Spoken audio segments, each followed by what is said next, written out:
Hello guys, ഇന്ന് നമുക്കൊരു കുളിസീനായാലോ? പിന്നെ കുളിയേ ദേ ഈ കാണുന്നതാണ് ഇന്നത്തെ പ്രധാന വിഷയം. കക്ഷീനെ എല്ലാവർക്കും വേണ്ടത്ര പരിചയം കാണത്തില്ല.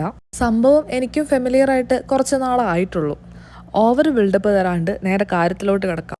സംഭവം എന്താന്ന് വെച്ചാല് ഒരു ചെറിയ ബാത്ത് ബോംബാണേ. ഓ, ഈ ഒരു കണ്ണൂരുകാരിയായിട്ടാണോ ബോംബിനോട് ഇത്ര താല്പര്യം എന്നുള്ള ക്ലീഷ ഡയലോഗ് ഇപ്പൊ ചിലരുടെ ഇങ്ങനെ തലയിൽ കൂടെ പോയിട്ടുണ്ടാവും. ഉണ്ടെങ്കിൽ അതെ, 100%. പേരിൽ മാത്രമേ ഈ ഒരു വയലൻസ് ഒക്കെ ഉള്ളൂ കേട്ടോ. സംഭവം സിമ്പിളാണ്. ഈ ചില ഇംഗ്ലീഷ് മൂവീസിലും ആഡ്സിലൊക്കെ കാണുന്ന പോലെ ബാത്തബില് ആൾക്കാർ കിടന്ന് കുളിക്കുന്ന ആ കളറുള്ള വെള്ളമില്ലേ, അതാണ് ഇത്. കളറിന്റെ മാത്രമല്ല, ഈ നട്ടപ്പൊരി വെയിലത്ത് ടയേർഡായിട്ട് വന്നിട്ട് കുറച്ചു നേരം കളറുള്ള വെള്ളത്തിൽ മുങ്ങി കിടക്കുമ്പം ആഹാ അന്തസ്.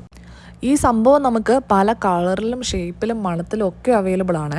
ടബിൽ കുറച്ച് വെള്ളം നിറച്ച് ഇതങ്ങ് ഇട്ട് കൊടുക്കേണ്ട ആവശ്യമുള്ളൂ. കുറച്ച് നേരം വെയിറ്റ് ചെയ്ത് കഴിഞ്ഞിട്ടുണ്ടെങ്കിൽ സംഭവം അങ്ങ് മെൽറ്റായി ഫുൾ അങ്ങ് സ്പ്രെഡ് ആയിക്കോളും. കണ്ടോ, കാണുമ്പോൾ തന്നെ രസമില്ലേ? എത്ര നേരം വേണേലും ഇതിലിങ്ങനെ കിടക്കാൻ തോന്നും.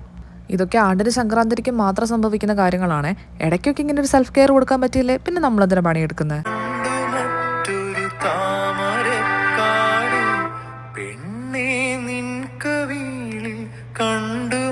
അപ്പം ശരി, ഞാൻ കുറച്ച് നേരം കൂടെ ഒരു പാട്ടൊക്കെ കേട്ടങ്ങനെ ഇരിക്കട്ടെ. അപ്പം നെക്സ്റ്റ് വീഡിയോ കാണാം. Till then bye.